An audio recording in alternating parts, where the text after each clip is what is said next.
Why can brilliant thinkers sometimes be hard to understand? Well, obviously, someone could just be a bad communicator, but typically, if you're a good thinker, you've maybe had opportunity to write and to speak. You probably have some skill in communication that grows in time. So it is possible that someone maybe early on needs to grow in their ability to communicate well through written and spoken form. But there's actually another reason that I want to highlight because I think this is probably the more common reason. And it's this. If you were learning French, at the beginning of learning French, you would say the language is very difficult to understand. You might hear a word or two there, maybe a little bit of a phrase or a clause or a sentence, but it would feel outside of your grasp simply because you don't know the language.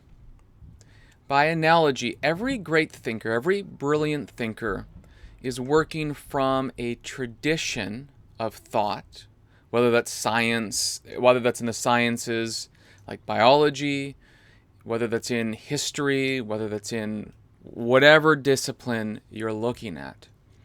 Everyone adopts a tradition, and that tradition includes words specific to that tradition, ideas specific to that tradition, and argument styles that fit both the premises, the forms of argument, and the conclusions needed in order to, say, verify or prove or illustrate or whatever your point is.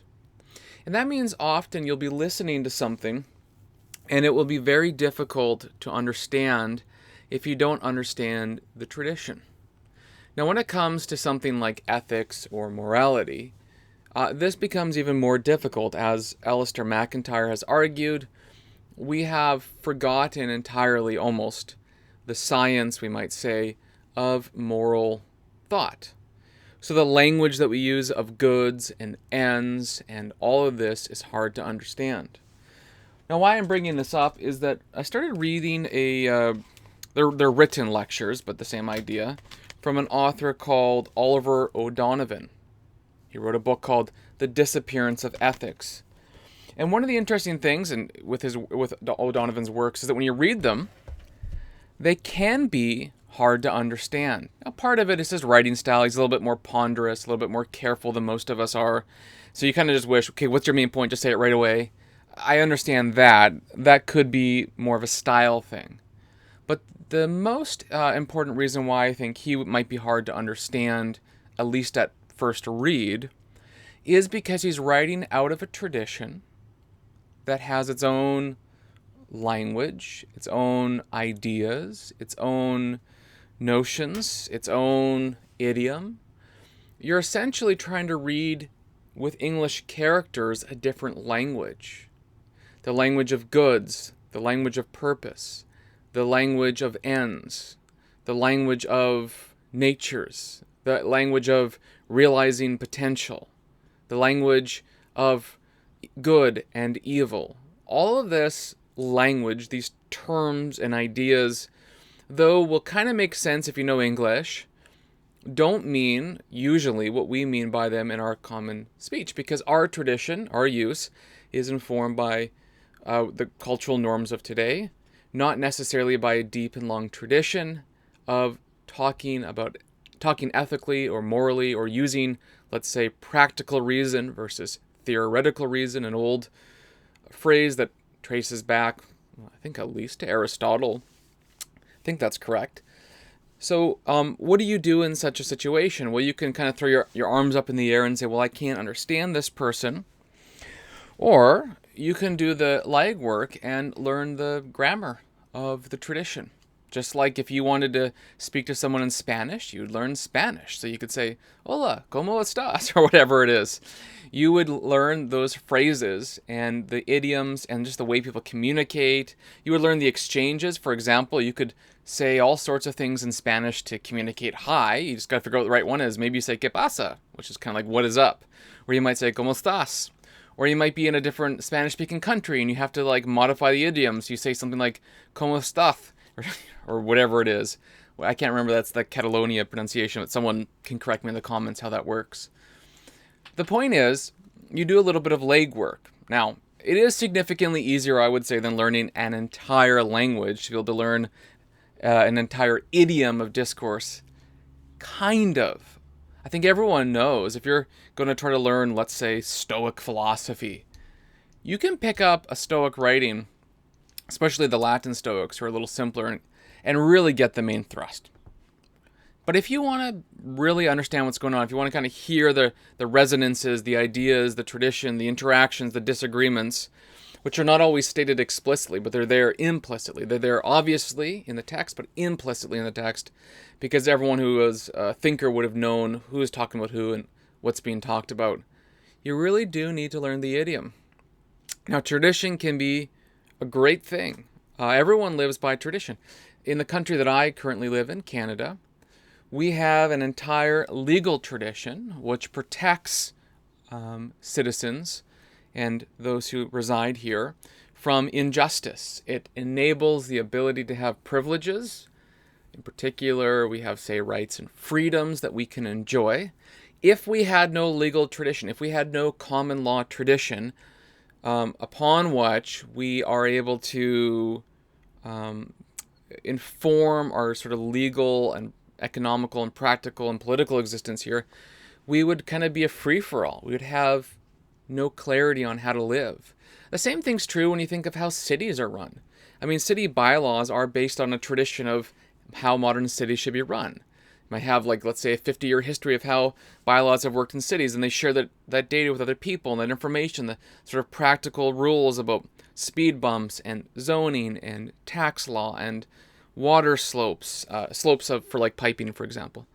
All of this is a tradition. You learn the ideas, you learn what works, what doesn't work. You use calculations to verify. It's a combination of theoretical and practical reasoning.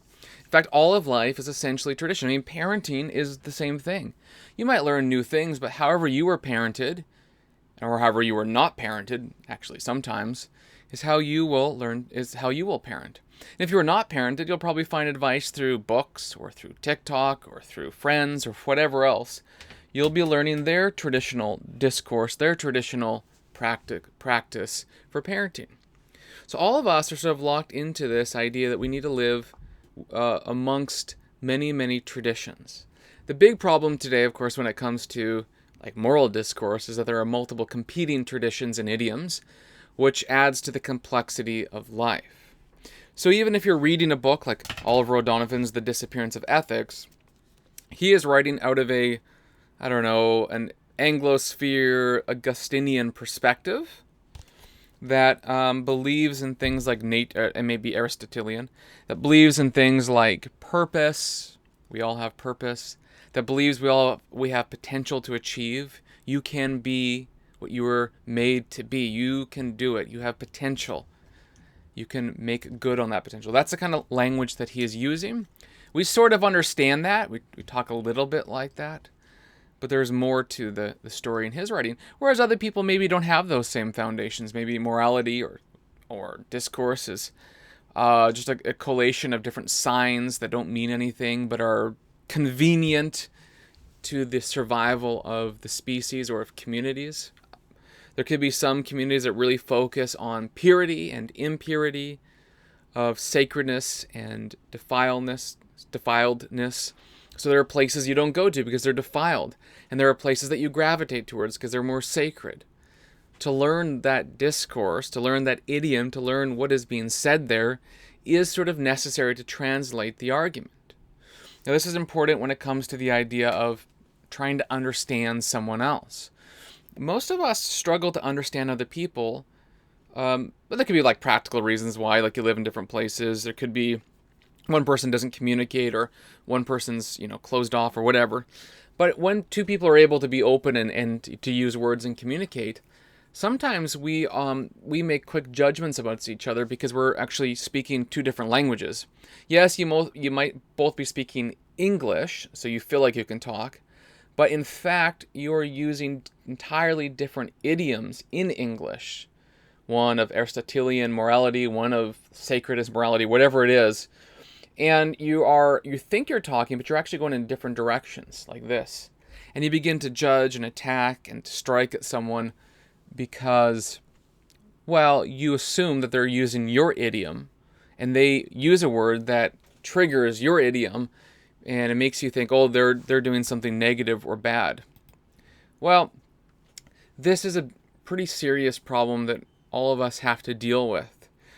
But it is a problem that has a resolution. And the resolution is more or less simply learning how to translate, being willing to learn another language of communication.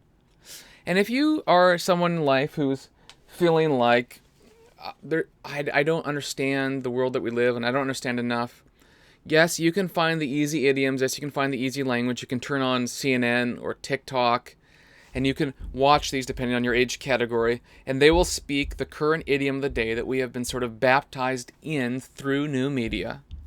Or you can realize, as I've noted before, that there is something called, in C.S. Lewis's words, chronological snobbery.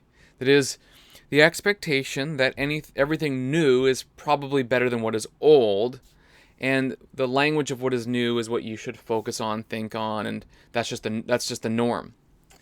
But it could very well be that we have particular pathologies in our age, pathologies that we have left unexplored, pathologies that we have left unobserved, pathologies that we can't even see because we are so locked in to our language. Let's say English 2. We're in the language called English 2. That when English 1 and English 3, or whatever, Japanese 4, whatever you want to do, exist beside us, we can't even hear it. And we interpret it as English, everything's English 2. You can't see what's there. And one of the things about life that is so amazing, so wonderful, is that everything has a deep mystery of existence. Everything around us has deep meaning and significance. There is something to the beauty of a tree. There is something to a seed that realizes its potential to become a tree. There is something about you and me and how we were formed and made, that we are here for something. And when I say something, I mean something real, something tangible, beyond space and time. There is order, as George Grant said. There is something real. Goodness exists. Evil is the sort of twisting and unrealization of the good. There's something missing there. It's sort of this empty thing that is not good. It's a gaping hole that through acts of will and all this kind of stuff we experience as evil, sin, suffering, and all that. There's something deeply mysterious, something deeply special about existence. And in the idiom that we live in today, typically, I'm calling it English 2, we are living in an idiom that has cut ourselves off, a language that cuts ourselves off from the things that transcend the merely physical, the transcendental, the metaphysical, the mysterious, the wonderful, the magical. And through cutting ourselves off from that, we've adopted a language that has cut out any of the words that would let us see beyond what is right in front of us, beyond the veil into the world of mysteries. And by cutting that off, we've not only lost the words, but therefore the ideas that the words communicate. And so English 1 and English 3 might be full of mystery and wonder, but we're locked into English 2. We're locked into this language that can't see what is good and what is true and what is beautiful. So when things are hard to understand, at least if you know there's a brilliant thinker, and they're hard to understand at first glance, while it is possible they may be a bad communicator, it is equally and probably more possible that you simply do not know their language yet. And it's up to you to learn that language, to open yourself up to the real world around you, and to stop living in the world of shadows.